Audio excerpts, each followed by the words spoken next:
আজকে বাসকলের পায়েস করুম ওই যে অফিসে এলাকে দেখেন আপনারা সবাই কই সেদিন কইছিলাম না আজকে কইয়া দিতেছি আরেকদিন মোবাইলে কইছি। আর ওই প্রথমে যারে বাসকল পাতলা করে কাটতে সেটা দুধ দিয়া চিনি দিয়া সেটা একটু এলাচে দিবেন, দিয়ে একটু জাল দিবেন, জাল দিয়ে চিপাই দুধের জলটা ফালাই দিবেন, তাইলে ওই মানে যে চুকা চুকা ভাবটা এটা যাবো গা। ওই দেন দুধ দিচ্ছি, দুধ বলতে পরিমাণে দিচ্ছি আর কি, ধরেন এই সবটির মধ্যে আমি 50 গ্রামের গুঁড়া দুধ দিচ্ছি, গুঁড়া দুধ দিলে হয়ে যাবে। সেদিন সবাই বাসকলের পায়েসটা দেখে আপনার এত ভালো লাগছে, সবাই বুঝলাম আমি, আমার এত লাইক শেয়ার কমেন্ট করছেন বলে আজকেও করেন, আজকেও মানে বানাইতেছি। আজকে আমি আপনারা সবই তো কইতাছি। আজকে ওই দুধটা জাল দিলাম, দুধের মধ্যে এলাচি আর তেজপাতা দিছি, আর ওই যে কইলাম বাঁশের কলডিরে ওই দেখতেছেন বাঁশ কলডিরে আমি হালকা দুধ দিয়ে সেটা চিনি দিয়ে সেটা এটা আগে সিদ্ধ করছি। তার মানে ধরুন যদি টক থাকে বা কিছু অন্য ইয়ে থাকে তাহলে এটি যাইব গা। তার মানে এটি ওখানে একটু বয়েল করছি আর কি, যেটা সিদ্ধ করি আমরা বাংলাতে সিদ্ধ করছি, সিদ্ধ করে তৈছি। আর ওখানে এইটা বানাইতেছি, সবটা আপনারা দেখাইতেছি। এইভাবে মনোযোগ দেওয়া রান্না করে খায়। ওই যে কইছিলাম একটা মেডিসিন, এই যে মেডিসিন চিনি আর দুধ দিয়ে একটু জাল দিয়ে রাখছি, এটা ওই মেডিসিন। আর ওই চাউলটা যে কইছিলাম, চাউল আপনারা যে ওই যে জুমের যে আটা ভাত হয় দেখেন না, ট্রাইবেলটা যে বিক্রি করে, এই চাল আনছি, এই চালটা একটু বাইজা লিচ্ছি, বাইজা সেটা এই চালটা দিলে এই আটা ভাবটা একটু কম হইব আর কি, লেগে চালটা দেখে নাই না সেটা বাইজা লিচ্ছি একটু। সবাই একটু মনোযোগ সহকারে এটা দেখেন।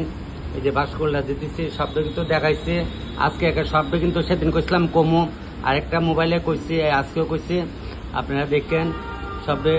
অনেক তো আম্বাবুসি চলতেছে, আম্বাবুসির মধ্যে আইসি অফিসে রান্না করতাম, আম্বাবুসির মধ্যে এইখানে আইলাম আজকে রান্না করার লাগিয়া। দেখছেন কি সুন্দরভাবে ফুটতেছে, দেখেন পুইটা সবটা আটা বাবুইব।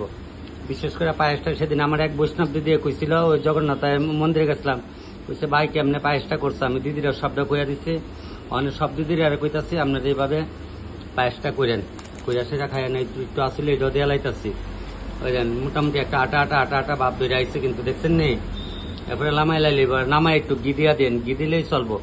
আপনারা কিন্তু আপনারা কমেন্ট করেন, সবাই লাইক শেয়ার করেন, আপনারা আরো করেন সবাই যে দেখ ত্রিপুরাতে আমরা সাধারণ একটা ছোট্ট ভাই কিভাবে রান্না করে দেখ, দিদিরা কইতাছি আর ছোট বোনরা কইতাছি, কইমলে দেখ আমার দাদারা যে রান্না করে, আমার শিকাকে এরা কই বলে তো বিন্যাস যে রান্ধে দেখো, তখন রান্নাটা তোমরা দেখো।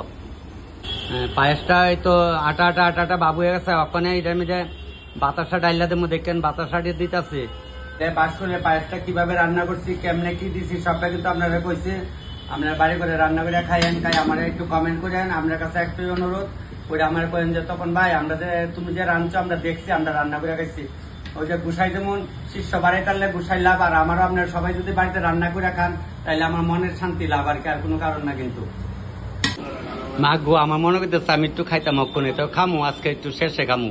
আপনারা আগে খাইলেন, আপনারা খাই আসলে, আর যারা খাইবেন সবাই আমার একটু কমেন্ট করেন ভিডিওটা দেখে। অফিসার এরপরে অফিস স্টাফরে তো আজকে খাইবো সবাই। দেখেন কি সুন্দর লাগতেছে না। আপনারা কোনোদিন খাইছেন কেউ? মনে হয় না বাসকলের পায়েস আমি এই জীবনে খাইছি না, এইবার বানাইছি, আর গেছেবার বানাইছিলাম একবারে। পায়েসটা হয়ে গেছে, পায়েসটা লামাই লাগছি, পায়েসটা উপরে কিটা দিচ্ছি। আমরা মনের সময় ছেলে হোক মেয়ে হোক বউ হোক বেড়া হোক সাজলে সুন্দর লাগে, লেগে আমি উপরে একটু ছিটাই দিয়ে দিচ্ছি, সাজাই দিচ্ছি আর কি, বুঝছেন ব্যাপারটা, আর কোনো কারণ নাই। তবে সবাই এর কাছে অনুরোধ, আপনারা এই বাসকলের পায়েসটা রান্না করে আবার খাইয়েন। টক তো বানাই, এরপরে আরো কত তা বানাই, কইয়া লাভ নাই, আমার লীলা কথা আমার শেষ নাই।